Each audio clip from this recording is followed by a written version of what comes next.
ഇന്ന് നമുക്ക് എങ്ങനെയാണ് തൃശ്ശൂർ സ്റ്റൈൽ അടിപൊളി ഏട്ടമീൻ കറി. ഏട്ടമീൻ എന്ന് പറയുമ്പോൾ ചിലപ്പോൾ തൃശ്ശൂരൊക്കെ ഉള്ളവർക്ക് ഒരുവിധം മനസ്സിലാവുണ്ടാവും. ഇതിന് ഏട്ടാന്ന് തന്നെയാണ് തൃശ്ശൂർ സൈഡിനൊക്കെ പറയാം. നമ്മുടെ പെരുന്നാളുകൾക്കൊക്കെ എടുക്കുന്ന ഒരു കഷ്ണമീനാണ്. നമ്മുടെ എന്താ പറയുക, അറയ്ക്കമീൻ എന്നൊക്കെ പറയണ, എന്താ പറയുക, അറയ്ക്കാന്ന് പറഞ്ഞു കഴിഞ്ഞാൽ ഐക്കൂറ. നമ്മുടെ അവിടേക്ക് തൃശ്ശൂർക്ക് അതിനെ അറയ്ക്കാന്ന് പറയും. അപ്പോൾ ആ ഐക്കൂറ മീനൊക്കെ പോലെ നമ്മൾ കഷ്ണമീനായിട്ട് കറി വയ്ക്കാൻ പെരുന്നാളുകൾക്കും ഇപ്പോൾ കല്യാണങ്ങൾക്കും ഒക്കെ എടുക്കുന്ന ഒരു മീനാണ് ഈ ഏട്ട എന്ന് പറയുന്നത്. പക്ഷെ ഞാൻ UAE വന്നതിന് ശേഷം ആരുടെ അടുത്ത് ചോദിച്ചാൽ, ഇവിടെ തൃശ്ശൂർ ആ സൈഡിലുള്ളവർക്കൊക്കെ അറിയാം, പക്ഷെ വേറെ ആരുടെ അടുത്ത് ചോദിച്ചാൽ ഏട്ടാന്ന് ചോദിച്ചാൽ കുറേ പേര് വൺഡേ ആണോ എന്ന് ചോദിക്കും. അങ്ങനെ പല പേര്, ആർക്കും അത് അറിയണില്ല. അപ്പോൾ ഇതിനിപ്പോൾ നിങ്ങൾക്ക് എങ്ങനെ പറഞ്ഞു തരികയെന്ന് വെച്ച് കഴിഞ്ഞാൽ ചിലവർക്ക് മനസ്സിലാവില്ലല്ലോ. അപ്പോൾ ഇതിൻ്റെ ഇംഗ്ലീഷ് നെയിം എന്ന് വെച്ചാൽ കാറ്റ് ഫിഷ് എന്നാണ് ഇതിൻ്റെ പേര്. നമുക്ക് സൂപ്പർ മാർക്കറ്റിലെല്ലാം മേടിക്കാൻ കിട്ടും. വലിയ വിലയൊന്നുമില്ല, വിലക്കുറവാണ്. പക്ഷേ ഈ ഏട്ടമീന് തൃശ്ശൂർ ഒടുക്കത്തെ വിലയാണ്. കറി വയ്ക്കാൻ പെരുന്നാളിലൊക്കെ നല്ല വിലയായി ഈ ഏട്ടമീന്. പക്ഷേ ഇവിടെ വില കുറവാണ്. പിന്നെ നല്ല നെയ്യൊക്കെ ആയിട്ട് നല്ല ടേസ്റ്റുള്ള മീനാണ്. പിന്നെ ഇത് പെരുന്നാളുകൾക്കൊക്കെ നമ്മൾ കറി വെച്ച് കഴിഞ്ഞാൽ ശരിക്കും പറയാം, ഏട്ടയും ചാളയും കറി വെച്ച് കഴിഞ്ഞാൽ മണത്തിട്ട് അടുത്തേക്ക് വരാൻ പറ്റില്ല. പക്ഷെ ചാളയുടെ ഒരു ഇതല്ല, ഇത് വേറൊരു മണമാണ്. പക്ഷെ അടിപൊളി ടേസ്റ്റാണ്. നല്ല നെയ്യൊക്കെ തെളിഞ്ഞ് അടിപൊളി കറിയാണ് പെരുന്നാളിലൊക്കെ വയ്ക്കുക ഏട്ട വെച്ചിട്ട്, തേങ്ങാപ്പാലൊക്കെ ഒഴിച്ചിട്ട്. ആ ഒരു സ്റ്റൈലാണ് ഞാൻ കാണിക്കുന്നത്. താളിച്ച് വെക്കണത് ഞാൻ മുന്നേ ചെമ്മീൻ വെച്ചിട്ടിട്ടുണ്ടായിരുന്നു. ആ രീതിയിൽ വേണമെങ്കിൽ വെക്കാം. പക്ഷെ ഞാനിത് എൻ്റെ അമ്മച്ചി ചെയ്യണ പോലെ തേങ്ങാപ്പാലിൽ നല്ല പുഴുങ്ങിയെടുത്തിട്ടുള്ള ആ ഒരു നെയ്യൊക്കെ തെളിഞ്ഞ ഏട്ടയുടെ നല്ല ടേസ്റ്റ് ആയിട്ട് വരും. കറി വയ്ക്കാൻ നോക്കാം. അതിന് വേണ്ടിയിട്ട് ഇപ്പോൾ ഞാൻ പീസ് പറയാം, മീനിൻ്റെ അളവ്. ഇതിപ്പോൾ എത്ര കിലോ ഉണ്ടെന്ന് എനിക്ക് അറിയില്ല. വലിയൊരു മീൻ എടുത്തതിൻ്റെ പീസാണ് ഞാൻ എടുത്തേക്കുന്നത്. അതിപ്പോൾ ഒരു 9 പീസ്, വലിയൊരു പീസ് നിങ്ങൾക്ക് കാണുന്നുണ്ടാവും. വലിയ പീസ് മീനാണ് ഞാൻ എടുത്തേക്കുന്നത്, 9 കഷ്ണം. അതിൽ കുടംപുളി എന്ന് പറയുന്നത് നമ്മുടെ എല്ലാവർക്കും അറിയാമല്ലോ, പുളി. അത് ഞാൻ ഇതിൽ തന്നെ ഓൾറെഡി ഇട്ട് വെച്ചിട്ടുണ്ട്. അതൊരു 3 പീസ് ഞാൻ അതിൽ തന്നെ ഓൾറെഡി ഇട്ട് വെച്ചിട്ടുണ്ട്. പിന്നെ നമുക്ക് വേണ്ടത് ഇതിലേക്ക് സാധനങ്ങൾ ഞാൻ കാട്ടിത്തരാം. സവോള എന്ന് പറയുന്നത് ഒരു പകുതി, ഒരു വലിയ സവോളയുടെ പകുതി ഞാൻ ഇതേ കൂട്ട് ഇങ്ങനെ സ്ലൈസ് ചെയ്തിട്ട് എടുത്തേക്കാണെന്ന് വെച്ച് കഴിഞ്ഞ് കഴിഞ്ഞാൽ ഇതുപോലെ ഒന്ന് ചെത്തി നമ്മുടെ കേബേജ് എടുക്കണ പോലെ ഞാനിങ്ങനെ ചെത്തിയിട്ടാണ് എടുത്തേക്കുന്നത്. ഇമാതിരിയാണ് എടുക്കേണ്ടത്. പിന്നെ അതുപോലെ നമുക്ക് വേണ്ടത് ഇഞ്ചിയും വെളുത്തുള്ളിയാണ്. ഇഞ്ചിയും വെളുത്തുള്ളി എന്ന് പറഞ്ഞു കഴിഞ്ഞാൽ ഇതേപോലെ ഒന്ന് ഇടിയാനേ പാടുള്ളൂ. ഇഞ്ചിയൊക്കെ അങ്ങ് ഇടിച്ച് അതിനെ വെള്ളം പിഴിഞ്ഞ പോലെ ആക്കരുത്. ഇതേ കണ്ട, വെളുത്തുള്ളിയൊക്കെ ഇതേപോലെ ഒന്ന് ചതയാനേ പാടുള്ളൂ. അതായത് മനുഷ്യൻ്റെ സ്വഭാവം നമുക്ക് ഇടി കിട്ടുന്നതിനനുസരിച്ച് നമ്മുടെ സ്വഭാവം മാറുന്നതനുസരിച്ച് ഇത് ഇഞ്ചിയും വെളുത്തുള്ളിക്ക് അങ്ങനെ സ്വഭാവമുണ്ട്. ജിഞ്ചർ ഗാർലിക് പേസ്റ്റ് ആയി കഴിഞ്ഞാൽ അതിൻ്റെ സ്വഭാവം വേറൊരു ഇതായിരിക്കും. അത് പഞ്ഞിക്കിട്ട പോലത്തെ അവസ്ഥയായിരിക്കും. പിന്നെ അതിൻ്റെ മുന്നത്തെ ഒരു ലെവൽ എന്ന് പറഞ്ഞു കഴിഞ്ഞാൽ ഇതിനെ നമ്മൾ ഇടിച്ചിടിച്ച് വെള്ളം വീണ പോലെയാക്കും. എന്നിട്ട് കറിയിൽ ചേർത്താലും ഒരു ഇത്തിരി കുത്തു വരും, വേറൊരു ടേസ്റ്റ് ആയിരിക്കും. ഇതൊന്ന് ജസ്റ്റ് അതിനെ തല്ലിയോന്ന് ചോദിച്ചാൽ തല്ലിയില്ലേന്ന് ചോദിച്ചാൽ തല്ലിയില്ല. ആ ഒരു ലെവലിൽ ഒന്ന് ഇടിച്ചെടുക്കാനേ പാടുള്ളൂ. ഇതൊന്നും വിട്ട് കഴിഞ്ഞ് കഴിഞ്ഞാൽ ഇതിൽ നമ്മൾ കറിയിൽ ചേർക്കണ നേരത്ത് ഇതിൻ്റെ കുത്തു കൂടും, ഇഞ്ചിയുടെയും വെളുത്തുള്ളിയുടെയും. പിന്നെ വെളുത്തുള്ളിയുടെ അളവ് പറയാനാണെങ്കിൽ ഞാനൊരു 9 പീസാണ് എടുത്തേക്കുന്നത്. അപ്പോൾ ഒരു 9 വെളുത്തുള്ളിയുടെ അല്ലി എടുത്തിട്ടുണ്ട്. വലിയ വെളുത്തുള്ളി ആണെങ്കിൽ ഒരു 6 എണ്ണമൊക്കെ മതിയാവും കേട്ടോ, അത് ശ്രദ്ധിച്ചോളൂ. ഇഞ്ചി എന്ന് പറയുന്നത് ഒരു അത്യാവശ്യം വലുപ്പമുള്ള ഒരു 1.5 ഇഞ്ച് നീളത്തിലുള്ള ഒരു ഇഞ്ചി കഷ്ണം എടുത്തിട്ടുണ്ട്. പിന്നെ വേപ്പല അത് ആവശ്യത്തിന്. പിന്നെ തക്കാളി എന്ന് പറയുന്നത് ഒരു വലിയ തക്കാളിയാണെങ്കിൽ പകുതി മതി, ചെറുതാണെങ്കിൽ ഒരെണ്ണം മൊത്തത്തിൽ ചേർക്കാം. പിന്നെ അതുപോലെ ഇത് ഇറച്ചിമുളക് എന്ന് പറയും, ഇതുണ്ടെങ്കിൽ ചേർത്താൽ മതി. ഇവിടെ ഇറച്ചിമുളക് ഉള്ളതുകൊണ്ട് ഞാൻ ഇപ്പോൾ ഒരു 2 എണ്ണം ചേർത്തിട്ടുണ്ട്. പിന്നെ അതുപോലെ നമ്മുടെ എരിവുള്ള പച്ചമുളക് ഇതിലേക്ക് ഞാനൊരു 9 പീസ് മീൻ എടുക്കണമെങ്കിൽ അതിൻ്റെ നേർപകുതി എന്താ പറയുക, എരിവുള്ള മുളക് വേണം. അപ്പോൾ പച്ചമുളക്, അപ്പോൾ അതിൻ്റെ നേർപകുതി എന്ന് പറയുമ്പോൾ ഞാൻ എടുത്തേക്കുന്നത് ഒരു 4 എണ്ണം വലുത് എടുത്തിട്ടുണ്ട് ഞാൻ. പിന്നെ ഒരു ചെറിയ പച്ചമുളക്, അങ്ങനെ ഒരു കണക്ക് വെച്ചിട്ടാണ് എടുത്തേക്കുന്നത്. അപ്പോൾ ഇനി നമ്മളിത് എങ്ങനെ കറി വെക്കണമെന്ന് വെച്ചാൽ, അടുപ്പിൻ്റെ മീത കയറ്റുന്നതിന് മുന്നേ തന്നെ നമ്മളിതിനെ കറി വെക്കാൻ പോവാണ്.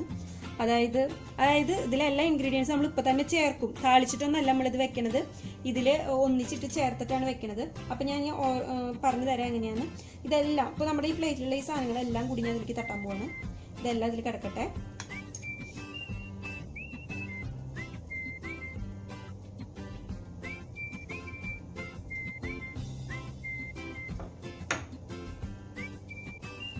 ഇനി നമുക്ക് ഇതിലേക്ക് വേണ്ട പൊടികളുടെ അളവ് നോക്കാം. നിങ്ങൾക്കിപ്പോൾ ഇത് മെഷർമെൻറ്റ് പറയാനായിട്ട് ഞാൻ ഇപ്പോൾ ഇത് സ്പൂൺസൊക്കെ വെച്ച് വെച്ചിട്ടുണ്ട്. ഇതൊക്കെ നമ്മളൊരു കൈവാക്കിന് അങ്ങ് ഇടുക ചെയ്യാറ്. അപ്പോൾ ഇത് സ്പൂണിലൊക്കെ വെച്ചിട്ടാണ്, അല്ലാതൊക്കെ പറഞ്ഞുതരാൻ അറിയണില്ല. അപ്പോൾ ഇനി നിങ്ങൾക്കും തെറ്റിപ്പോണ്ടെന്ന് വെച്ചിട്ടാണ് ഇപ്പോൾ ഞാൻ സ്പൂണൊക്കെ എടുത്തേക്കുന്നത്. ഇനിയിപ്പോൾ ആദ്യം ഞാൻ അതിലേക്ക് ചേർത്ത് കൊടുക്കാൻ പോകുന്നത് ഇതിലിപ്പോൾ ഒരു ടീസ്പൂണാണ് ഞാൻ എടുത്തേക്കുന്നത് കേട്ടോ. ഞാൻ ഇട്ട് നോക്കിയിട്ട് പറഞ്ഞു തരാം എത്ര ഇട്ടിട്ടുണ്ടെന്ന്. ഞാൻ ഇടട്ടെ. ഇതിപ്പോൾ 1 സ്പൂണ് മല്ലിപ്പൊടിയാണ് ഇടുന്നത്, 1 ടീസ്പൂൺ ഇട്ടിട്ടുണ്ട്.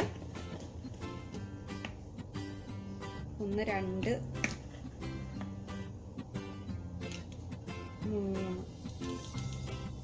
3 ടീസ്പൂണ് മല്ലിപ്പൊടി ഞാൻ ഇട്ടിട്ട് കൊടുത്തിട്ടുണ്ട്. ടീസ്പൂണാണ്, 3 ടീസ്പൂൺ മല്ലിപ്പൊടി ഇട്ട് കൊടുത്തിട്ടുണ്ട്. ഇനി നമ്മളിതിലേക്ക് ചേർത്ത് കൊടുക്കാൻ പോകുന്നത് മുളക് പൊടിയാണ്. മുളക് പൊടി ഞാൻ ഇതുപോലെ തന്നെ ഇതിൽ നോക്കട്ടെ കേട്ടോ.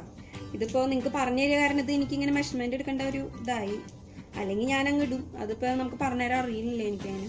3 ടീസ്പൂൺ ഇട്ടെങ്കിൽ 1.5 ടീസ്പൂണാണ് ശരിക്കും മുളകും പൊടിയുടെ അളവ്. അപ്പോൾ ഇതേ ഒരു ടീസ്പൂണും വേണ്ട, ഒരു 2 ടീസ്പൂണാണ് കിടക്കട്ടെ. ഇതിപ്പോൾ ഇതിലിടുമ്പോൾ എനിക്ക് അറിയുന്നില്ല, അതാണ് ഞാൻ 1.5 എന്ന് പറഞ്ഞത്. ഇതിലിപ്പോൾ ഞാൻ 2 ടീസ്പൂണോളം മുളകും പൊടി ഇട്ട് കൊടുത്തിട്ടുണ്ട്.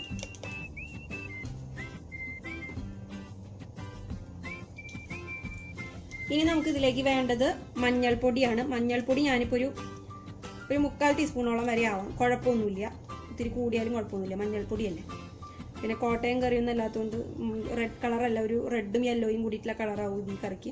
അപ്പോൾ ഒരു 3/4 ടീസ്പൂൺ ആയിക്കോട്ടെ, പ്രശ്നമില്ല. ഇത്തിരി കൂടിയാലും കുഴപ്പമൊന്നുമില്ല.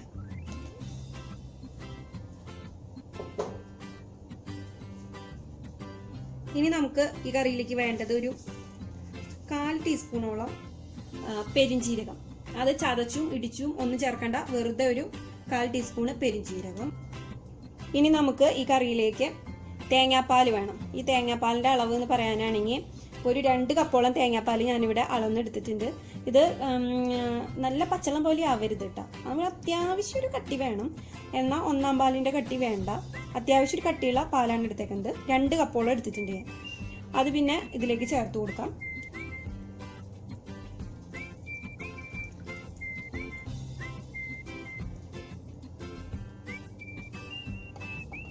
ഇനി നമ്മൾ എന്ത് വേണമെന്ന് വെച്ച് കഴിഞ്ഞാൽ ഇതെല്ലാം കൂടി നല്ലോണം കൈകൊണ്ട് തിരുമ്മി യോജിപ്പിച്ചെടുക്കണം. പിന്നെ മെയിനായിട്ട് എനിക്കൊരു കാര്യം പറയാം, ചിലപ്പോൾ അപ്പം നിങ്ങൾക്ക് തോന്നാം ഇപ്പോൾ ഈ മീൻ ഉടഞ്ഞു പോവുമെന്ന്. ഈ മീൻ ഉടഞ്ഞു പോകുന്നില്ല, പേടിക്കണ്ട. കാരണം എന്താണെന്ന് വെച്ച് കഴിഞ്ഞാൽ ചീയാത്ത മീനാണെങ്കിൽ പെട്ടെന്നൊന്നും ഉടയില്ല, ചീയണ മീനാണെങ്കിൽ ഉടഞ്ഞു പോകും. അപ്പോൾ അത് നിങ്ങൾ മീൻ കിട്ടുമ്പോൾ ഒന്ന് ശ്രദ്ധിക്കുക. ചീഞ്ഞ മീനാണെങ്കിൽ ഈ വെള്ളവും ഈ എന്താ പറയുക, നമ്മളിപ്പോൾ അരിഞ്ഞിട്ട് ഇഞ്ചിയും വെളുത്തുള്ളിയും പൊടികളും മാത്രം കലക്കിയിട്ട് തിളച്ചതിന് ശേഷം മാത്രം മീനിടുക. നല്ല ചീഞ്ഞിരിക്കുന്ന മീനാണെങ്കിൽ നമുക്ക് അറിയാമല്ലോ, കഴുകുമ്പോൾ നല്ല ഉടഞ്ഞിരിക്കുന്നതാണെങ്കിൽ. ഇതിപ്പോൾ നല്ലൊരു ഫ്രഷ് മീനാണെങ്കിൽ ഒരു പടിയും പേടിക്കണ്ട, ഇതേപോലെ തന്നെ ചെയ്യുക. അത് ഉടയൊന്നുമില്ല. ആദ്യം ഒന്ന് തീ ലോ ഫ്ലെയിമിൽ വെച്ചിട്ട് ഞാൻ പറഞ്ഞുതരാം അടുപ്പയിൽ വെക്കുമ്പോൾ. ഇതിപ്പോൾ ഞാൻ തേങ്ങാപ്പാൽ ഒഴിച്ചു കൊടുത്തിട്ടുണ്ട്. ഇനി അല്പം ഉപ്പും കൂടിയും ചേർക്കാം നമുക്കിതിലേക്ക്. നല്ലോ നമ്മുടെ കൈ വെച്ച് തന്നെ നല്ല യോജിപ്പിച്ചെടുക്കുക. സ്പൂണൊക്കെ വെച്ച് എടുക്കുമ്പം ആ മീൻ ചിലപ്പോൾ ഉടയും, അത് കുത്തുമ്പോഴേ. അപ്പോൾ കൈ ഇട്ടിട്ട് തന്നെ ചെയ്തെടുക്കാം. അപ്പോൾ കൈ ഇട്ടിട്ട് അങ്ങനെ ചെയ്യാൻ ഇഷ്ടമില്ലാത്തവരാണെങ്കിൽ സ്പൂൺ വയ്ക്കുക. ഞാനിപ്പോൾ ഇത് കൈ വെച്ച് തന്നെ ഇതിലേക്ക് തിരുമ്മി യോജിപ്പിക്കാൻ പോവുകയാണ്.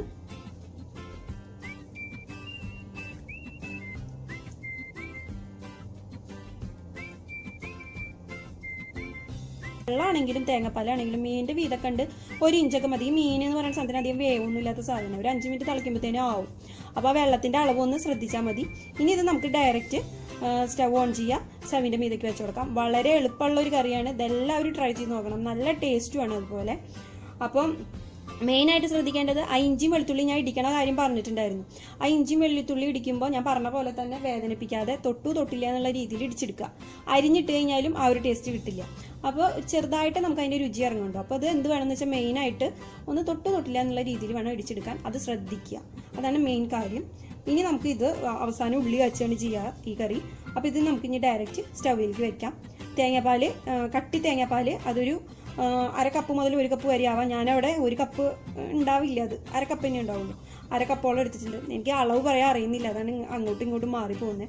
കാരണം നമ്മളിതൊക്കെ ഒരു കൈവാക്കിന് ചേർത്തിട്ടേ ഞാൻ എടുത്തു വെച്ച അളവ് മറക്കും ചെയ്തു. ഇതിപ്പോൾ ശരിക്കും 1/2 കപ്പാണ്, 1 കപ്പല്ല.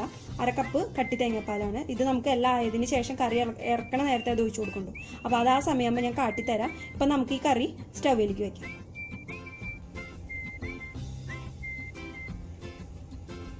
ഇപ്പം നമ്മുടെ മീൻകറി ഞാൻ സ്റ്റൗവിൽ വെച്ചിട്ടുണ്ട്. നല്ലോണം തിളച്ച് വരുന്നുണ്ട് മീൻകറി. ക്യാമറയിൽ കാണുമ്പോൾ നല്ലൊരു യെല്ലോ കളർ പോലെയാണ്, ഒരു ഇത്തിരി റെഡിഷും കൂടി ആയിട്ടുള്ള കറിയാണ് കേട്ടോ. ക്യാമറയിൽ കാണുമ്പോൾ എപ്പോഴും കളർ വ്യത്യാസമാണ്. ഈ കറി നമ്മൾ കാണുന്ന പോലെയല്ല. അപ്പോൾ ഇതിപ്പോൾ കണ്ടോ, ഇപ്പോൾ തന്നെ അതിൽ നെയ്യൊക്കെ തെളിഞ്ഞ് വന്നു തുടങ്ങിയിട്ട് ഏട്ടയിലെ.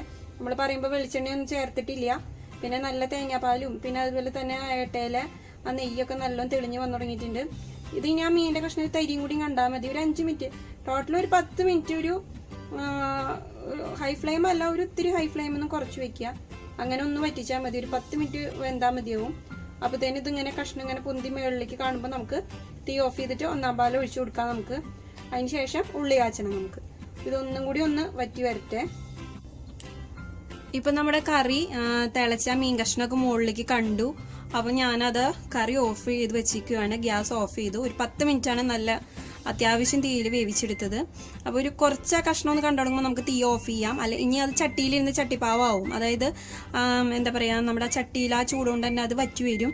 ഇനി നമുക്ക് അതിലേക്ക് നേരത്തെ മാറ്റി വെച്ച നല്ല കട്ടിയുള്ള തേങ്ങാപ്പാൽ ഒരു 1/2 കപ്പോളം അത് ഇതിലേക്ക് ചേർത്ത് കൊടുക്കാം.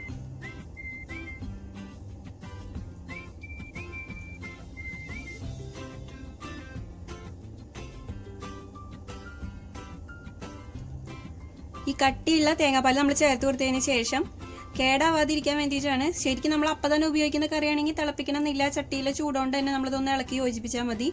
അല്ലെങ്കിൽ തീ ഒന്ന് ലോ ഫ്ലെയിമിൽ വെച്ച് കൊടുക്കുമ്പോൾ കണ്ടോ ചട്ടിയിൽ അവിടെ ഇവിടെയൊക്കെ ആയിട്ട് തള വരുന്നുണ്ട്. അപ്പോൾ ഇതൊന്ന് യോജിപ്പിച്ച് കൊടുക്കുക. ഒരു ചെറിയ തളകൾ നമുക്ക് അവിടെ ഇവിടെയൊക്കെ ചട്ടിയുടെ ആ സൈഡിൽ ഈ സൈഡിലൊക്കെ ആയിട്ട് കാണുമ്പോൾ തന്നെ നമുക്ക് തീ ഓഫ് ചെയ്ത് കൊടുക്കാം.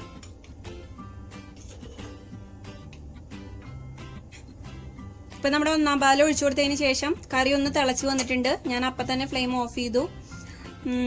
ഇനിയിപ്പോൾ ഇത് നമുക്കിനി ഉള്ളി അച്ചിരിക്കണം. ഈ ക്യാമറയിൽ കാണുന്ന കളറല്ല കേട്ടോ, ചട്ടിയിൽ കാണുമ്പോൾ രണ്ടായിട്ട് എനിക്ക് തോന്നുന്നത്. അതിപ്പോൾ ഏത് റെസിപ്പി ചെയ്യുകയാണെങ്കിലും എനിക്ക് ആ ഒറിജിനൽ കളർ ഇതിലേക്ക് കിട്ടുന്നില്ല. ക്വാളിറ്റി കുറഞ്ഞിട്ടായിരിക്കാം. ഇപ്പോൾ കറി നല്ല തിളച്ചിട്ടുണ്ട്, ഞാനത് ഓഫ് ചെയ്തിട്ടുണ്ട്. ഇനി നമുക്ക് ഉള്ളി കാച്ചണം. ഉള്ളി കാച്ചി പിന്നെ എല്ലാവർക്കും അറിയാവുന്ന കാര്യമാണ്. ചുവന്നുള്ളി പിന്നെ വെളിച്ചെണ്ണയും കൂടിയിട്ട്, ചുവന്നുള്ളിയും വെളിച്ചെണ്ണയും വേപ്പിലയും ഫ്രൈ പാനിൽ മൊരിച്ചിട്ട് ചേർക്കുക. ഇപ്പോൾ നമ്മുടെ ചുവന്നുള്ളി ഞാൻ മൂപ്പിച്ചെടുക്കാനായിട്ട് വെച്ചിട്ടുണ്ട്. അത്യാവശ്യം ഒരു 2-3 ടേബിൾ സ്പൂണോളം വെളിച്ചെണ്ണ ഒഴിച്ചു കൊടുത്തിട്ടുണ്ട്. വെളിച്ചെണ്ണ വെക്കണേ, ഓയിലൊന്നും ഉപയോഗിക്കരുത്. വെളിച്ചെണ്ണയിൽ കുറച്ച് ഒരു 3-4 എണ്ണം വലിയ ചുവന്നുള്ളി, കൂടി അത്രയും ടേസ്റ്റേ ഉള്ളൂ, കുറയണ്ട. 3-4 അല്ലി ചുവന്നുള്ളിയും പിന്നെ ഒരു പിടി കറിവേപ്പില ഇട്ട് കൊടുത്തിട്ടുണ്ട്. ഇത് നല്ല ഇനി ഒന്ന് മൂത്ത് വരണം. ഒരു ഡാർക്ക് കളറാകുമ്പോൾ നമുക്കിത് കറിയിലേക്ക് തട്ടി കൊടുക്കാം. ഇതൊന്ന് മൂത്ത് വരട്ടെ, അതിനുശേഷം നമുക്ക് കറിയിലേക്ക് ഒഴിച്ചു കൊടുക്കാം. ഇതാണ് ആ കറിയുടെ മെയിൻ ടേസ്റ്റ് കിട്ടുക. ഇതിൽ ഉപ്പും മുളകും കുരുമുളകൊന്നും കൊണ്ടിടാൻ പാടില്ല. മഞ്ഞപ്പൊടിയൊന്നും ഇട്ടിട്ട് കളർ മാറ്റരുത്. ഇത് ഇതേപോലെ തന്നെ ഈ പച്ച വെളിച്ചെണ്ണയോട് കൂടി തന്നെ ഈ ചുവന്നുള്ളിയുടെയും ഈ വേപ്പിലയുടെയും ഈ മൊരിഞ്ഞ ടേസ്റ്റോട് കൂടി തന്നെ നമുക്ക് കറിയിലേക്ക് തട്ടണം. അപ്പോഴാണ് ആ കറിയുടെ ഒറിജിനൽ ടേസ്റ്റ് കിട്ടുള്ളൂ. കറിയിലേക്ക് ചേർത്ത് കൊടുക്കാം.